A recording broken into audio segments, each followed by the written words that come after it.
క్రీడాకారులకు అత్యుత్తమ ప్రోత్సాహం అందించే బెస్ట్ క్రీడా academy F2 badminton academy Nellore. F2 badminton academy summer tournament 2025 April 18, 19, 20 తేదీల్లో నిర్వహించి బ్యాడ్మింటన్లో పాల్గొనేందుకు ఇప్పుడే రిజిస్ట్రేషన్ చేసుకోండి. Grand praise 1 lakh. 18వ తేదీ బాయ్స్, గర్ల్స్ సింగిల్స్, 19, 20వ తేదీలలో మెన్స్ డబుల్స్. ఫస్ట్ ప్రైజ్ 40,000 రూపాయలు. పూర్తి వివరాలకు ఇప్పుడే సంప్రదించండి. మాజీ మంత్రి కారుమూరి నాగేశ్వరరావు గారు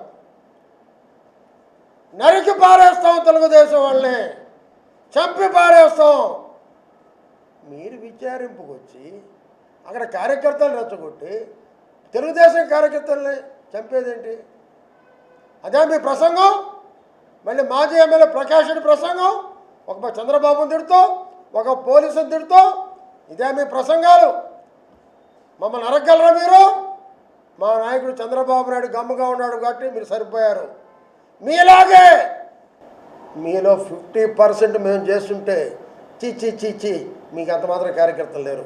25% మేము చేస్తుంటే ఒక్క కార్యకర్త మీ పార్టీలో ఉండేవాడు కాదు, ఒక్క నాయకుడు మీ పార్టీలో ఉండేవాడు కాదు. ఏమీ చేయకుండానే మీ కార్పొరేటర్లు వెళ్ళిపోతున్నారు, మీ శాసనమండలి సభ్యులు వెళ్ళిపోతున్నారు, మీ నాయకులు వెళ్ళిపోతున్నారు. మొన్న అంతకుముందు ఎవరో ఒక ఆయన ఉన్నాడు, సజ్జలో జొన్నలో ఒక ఆయన రోజు మీడియాకి వచ్చాడు, 10 నెలల నుంచి కనపట్ల ఆయన మారిపోయాడంట. సిగ్గులే మీకు? ఒక్క మనిషి లేడు మీ పార్టీలో. ఏదో ఒకటి విధ్వంసం సృష్టించాలి, అల్లర్లు సృష్టించాలి, అల్లర్లు చేయాలి, ఈ రాష్ట్రాన్ని అధోగతి పాలు చేయాలి అంటూ చూపించాలని నువ్వు చూస్తున్నావు. ప్రజలు ఈ పరిపాలన చంద్రబాబు నాయుడు, పవన్ కళ్యాణ్ గారు బీజేపీ పరిపాలన బ్రహ్మాండంగా ఉందని ఈరోజు చెప్తున్నారు.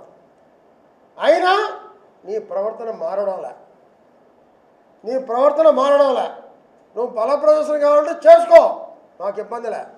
నీలాగా ధర్నాలు చేసే కేసులు, నీలాగా ఊరేగింపులు చేసే కేసులు, నీలాగా కరోనాలో చంద్రబాబు ఫోటో వేసుకొని మేము కాయగూరలు పంచితే 4,000 కేసులు మేము పెట్టడం లేదే.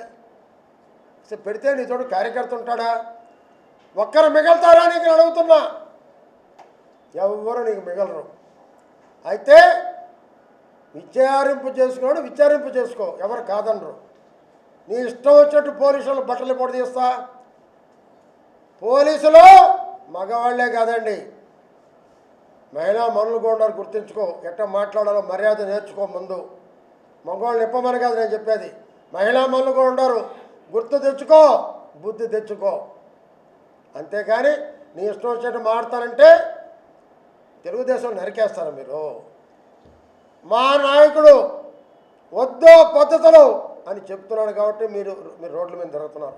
మా నాయకుడు కనుసైగా చేస్తే ఒక్క నాయకుడు కూడా, వైసీపీ నాయకుడు రోడ్లో తిరగలేరు, రాలేరు. అందుకే నేను డిమాండ్ చేస్తున్నా, జగన్కి ఇచ్చిన బెయిల్ రద్దు చేయాలి, వెంటనే జైలుకు పంపించాలి. నిన్న పోలీసుని బట్టలు ఉడదీస్తానందుకు సుమోటోగా కేసు నమోదు చేయాలి. మరొక కేసు పెట్టి వాళ్ళందరినీ మొత్తం హత్యలు చేస్తామన్నటువంటి నాగేశ్వరరావు గారిని, ఎమ్మెల్యే ప్రకాష్ రెడ్డి గారిని వెంటనే అరెస్ట్ చేయాలని. అక్కడ ఎవరైతే రేపారో మరి పోతే పెద్ద అబద్ధం, హెలికాప్టర్కి విండ్షీల్డ్ ఇరిగిపోయిందండి. అందువల్ల ఏంటంటే బెంగళూరుకి దీంట్లో పోయాడు కారులో. ముందుగా మీరు మాట్లాడుకుంది వచ్చేదానికే, అది పోయేదానికి కాదు. ఆల్రెడీ ఎంక్వైరీ చేస్తున్నారు. నీ బతుకు 2 రోజులు తెలిసిపోద్ది. విండ్షీల్డే కానీ ఇరిగిపోతే హెలికాప్టర్ ఎలా ఎగరద్ది? హెలికాప్టర్ తీసుకొని పైలట్ ఎలా బెంగళూరుకి వెళ్తాడు? ఎవరికి చెప్తారు ఈ అబద్ధాలు మీరు? మరిపోతే మొత్తానికి పైలట్ బ్యాగ్ కూడా నూకేశారంట. ఏం చేస్తాం, దొంగల పార్టీ దొంగలే ఉంటారు. లాస్ట్ పైలట్ బ్యాగే దొబ్బేశారంటే నీ పార్టీ ఎట్టుంటుందో జగన్మోహన్ రెడ్డి అర్థమవుతుంది. నీ బతుకు అందరూ తెలిసిపోయింది. ఇంకా చాలు, నీ డ్రామాలు ఆపు, ఇంకా నాన్న మారు, లేకపోతే మేమే నీకు గుడ్డలు విడదీస్తాం అని చెప్పి కూడా హెచ్చరిస్తున్నాం.